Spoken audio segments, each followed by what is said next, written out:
Janet Diane Moria Swerdlow. Welcome to our news podcast for expansions for the fourth week of May 2016. And as you know by now, Stuart, of course, is overseas in Europe, and he's having a fabulous time. First, he was in Iceland, and he met wonderful, wonderful people, and of course, reconnected with old friends. And now he's in Holland, making new friends and reconnecting with old, and soon he will be on to Poland and following that Germany. So please check our website for where he's going to be if you want to see him. Now I have some really interesting news for you today. And of course the top story, which most of you have been reading about, is the downed Egypt Air flight number 804. Now, of course, always I have heartfelt condolences for anyone whose family and loved ones have been caught in these types of tragedies. However, if you will remember, in the last week's broadcast that we did, I talked about the numbers 8 and 4. So I want to remind you, before I get into my information about Egypt Air 804, is I told you about Trump's longtime former butler who worked with Trump for 17 years. So 1 plus 7 is an 8. And this butler called for the 44th U.S. president to be shot as an enemy agent. So we have an 8 and we have a 44. That same day, there were 8 dead and 44 hurt in a South Texas bus crash. And I told you about those numbers. And that was on U.S. Highway 83, so we have an 8 plus a 3, that's an 11, a double new beginning, about 46 miles north of Laredo. 4 plus 6 is a 10, 1 plus 0 is a 1, both new beginning frequencies. So that's what I had told you about last week, and I said be sure you watch for these numbers 4 and 8, so go back and review it if you're not sure. And interestingly enough, then Morley Safer, who was a longtime CBS News legend, died at, guess what age? 84. So when I was doing a little bit of research on that, they said that he died just a week after his retirement. So I tried to find an actual date of death, and in my research, at least at this point, I couldn't find it. But it is highly possible that that was 8 days after he retired. So there's your possible number 8. So he is survived by his wife of 48 years. So there's your mirror programming. He was 84. He was married for 48 years. They went on to talk in the same article about his colleague, Mike Wallace. And he talked about that Mike Wallace retired in 2006, which is an 8. And then it said in 2006, which is an 8, that Morley Safer had reduced his output. Mike Wallace retired at the age of, guess what, 88. More 8s. And the other thing that I wanted to talk to you about was Safer, because Morley's last name was Safer. So perhaps they're talking about the death of things that make you feel safe. So you want to think about that. But here are several articles just before we even get into Egypt Air Flight 804 with the numbers 4, 44, and 8. All over the place. And I'm sure those of you who are involved in numerology more so than 9 have the time to research it out. You might find some more 4s and 8s mixed in there. Now when I was going through the article today, they're still saying that no one has officially claimed responsibility. However, they're saying, listen to this, that it said the plane that became Egypt Air 804, the moment it left Paris, had in the previous 48 hours been to Asmara, Eritrea, and Tunis, Tunisia. So it became Egypt Air 804. It does not say where it came from. And then in the previous 48 hours, so we have again the 84-48, the same as what we saw with Morley Safer, 84 being married for 48 years. So something's going on there with trigger numbers. Do your Brown merger work on that one. Now I did mention to Stuart because I had a moment to speak with him briefly. And he feels that this aircraft was a victim of the Israeli test of the Iron Dome missile defense. And this is a mobile all-weather air defense that is designed by Israel to shoot down missiles that are headed for populated areas.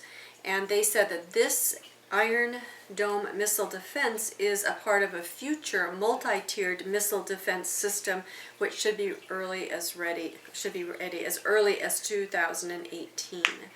So again, an 8 plus 1 is a 9 plus 2, we have an 11, which is a new beginning frequency. And then riding on the heels of this, I just wanted to mention this briefly, although the link will be at the end of this podcast, is if you remember the shooting in Paris, that was by during a concert by the Eagles of Death band. That killed 89 fans. So 8 plus 9 again is 17, which is a 1 plus 7, which is an 8. So these 8s, and 8 of course, we talk about that as a lot as being a money energy, but it is also an oversoul energy, or it can be a death energy for that reason, because people move into the soul aspect of their life versus the physical reality. So 8 is very important. A 4 has to do with physical reality itself. So anyway, lots of number symbolism going on. Be sure to continue to keep your eyes open for 4s and 8s, because apparently there's a reason, as I told you a week ago. Here we go. And then you might have heard about the UK's former London mayor, Boris Johnson, who's claiming that the EU is acting like Hitler. Now, of course, this is another ongoing theme in my news, as I've been telling you that Hitler is all over the place. And the former London mayor says that the European Union was behaving like Hitler by, quote, trying to create a superstate. And then, now this is even more interesting, he goes on to say that the last 2,000 years of European history had featured repeated efforts to unite the continent under a single government emulating the Roman Empire. Now, where have you been hearing that from? For probably the last 2 or 3 years. And if you've read our True World History book, you'll know the Crusades. So here we go. They're talking about it, and they are telling you. Now, I've also been talking to you about how that they seem to be building up this, in my opinion, contrived animosity between the West and Russia again. So here's an article about Putin, who's secretly plotting to topple Angela Merkel. This article says that Russia is actively seeking to harm and destabilize Germany, while Germany is already struggling to keep Europe united in the face of numerous security threats, both internal and external. So again, keep your eye on Russia and Germany. And here we go, again with Russia. Now, last month I told you that they had named an ice cream bar after President Obama. Well, this month they have named an exotic animal, rare and exotic animal, after Obama. And guess what that is? A black goat. Now, a goat in Russian is an insult for an obtuse, obstinate, and a headstrong person. So now they talked about the officials first tried to take the goat, named Obama, to one of Putin's residences, but were informed that the Russian president, quote, holds no meeting with goats. Then they go on to say that President Barack Obama is not a popular man in Russia, and if restaurants throughout the country have said they would ban him if they could, and of course they're happy to be serving Obama brand of chocolate ice cream. And you want to remember that I told you when I reported that story that there was talk of creating some kind of ice cream after German Chancellor Angela Merkel. So whatever it is between them and Russia, it's escalating, and you will be happy to know that Angela Merkel also has a female goat named after her. Then going on with kind of these type of diatribes that just amaze me. You might remember I also reported on Trump talking about how much he liked Mexicans on the Cinco de Mayo while he was shown a photo of eating a taco bowl. Jeb Bush came out and said it's like eating watermelon and saying I love African Americans. Anyway, then Jeb Bush went on to very wisely say that not all Hispanics are Mexican and not all Hispanics eat tacos, and showing your sensitivity by eating an American dish is the most insensitive thing you can do. And then, of course, he goes on to say it's like eating a watermelon and saying, I love African Americans. Now, what do I always tell you about? Anytime you bring anything into the focus, That's what grows. So by saying don't talk about it, you are talking about it. And again, adding to controversy. Now this is a really good article, this next one, and it has actually been produced by the American College of Pediatricians. And I overall agree with this article, and its entirety will be posted with a link, but I want you to be aware of it because I think it's very, very apropos for the times. The American College of Pediatricians, they are now urging educators and legislators to reject all policies that condition children to accept as normal a life of chemical and surgical impersonation of the opposite sex. They say that one, human sexuality is an objective biological binary trait. We have XY and XX, which are genetic markers of health. That's not a genetic marker of a disorder. They said there are exceedingly rare disorders of sex development called DSDs, and these are not limited to, but do include testicular feminization and congenital adrenal hyperplasia. These are all medically identifiable deviations from the sexual binary norm and are rightly recognized as disorders of human design. Individuals with DSDs do not constitute a third sex. Now, Stuart and I wrote about this in our book, True Reality of Sexuality, about the intersex people and what exactly that means. So that might deviate a little bit from this, but not by much. So please read our book. Number 2, no one is born with a gender. Everyone is born with a biological sex. Gender, which is an awareness and sense of oneself as male or female, is a sociological and psychological concept, not an objective biological one. No one is born with an awareness of themselves as a male or a female. People who identify with feelings like the opposite of feeling like the opposite sex or somewhere in between do not comprise a third sex. They remain biological men or biological women. Number 3, a person's belief that he or she is something they are not is, at best, a sign of confused thinking. When an otherwise healthy biological boy believes he is a girl, or an otherwise healthy biological girl believes she is a boy, an objective psychological problem exists that lies in the mind, not the body, and it should be treated as such. These children suffer from gender dysphoria, formerly listed as gender identity disorder. This is recognized mental disorder in the most recent edition of the Diagnostic and Statistical Manual of the American Psychiatric Association. Of course, it won't surprise me if they don't change that, but for now, that's what it is. Now listen to this one. Puberty is not a disease. This is number 4. And puberty-blocking hormones can be dangerous. I absolutely agree with this. Children should not be given this. They are not old enough to make those decisions. Reversible or not, puberty-blocking hormones induce a state of disease which is the absence of puberty, and they inhibit growth and fertility in a previously biologically healthy child. In my opinion, the pediatricians who give these kind of things to children should be like what Donald Trump says about the former president. They should be shot, because I think this is terrible. These children need guidance, not hormones. According to the DSM-V, which is our Diagnostic and Statistical Manual of the American Psychiatric Association, as many as 98% of gender-confused boys and 88% of gender-confused girls eventually accept their biological sex after naturally passing through puberty. Number 6, children who use puberty blockers to impersonate the opposite sex will require cross-sex hormones in late adolescence. In other words, their bodies are never going to produce those. They have to keep staying on these hormones for their entire life.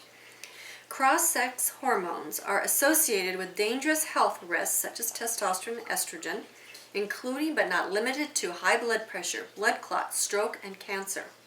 Number 7, rates of suicide are 20 times greater among adults who use cross-sex hormones and undergo sex reassignment surgery, even in Sweden, which is among the most LGBTQ-affirming countries.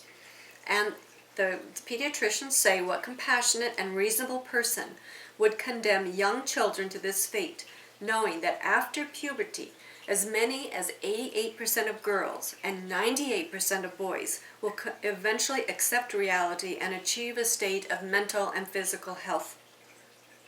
And lastly, number 8, conditioning children into believing that a lifetime of chemical and surgical impersonation of the opposite sex is normal and healthful is child abuse.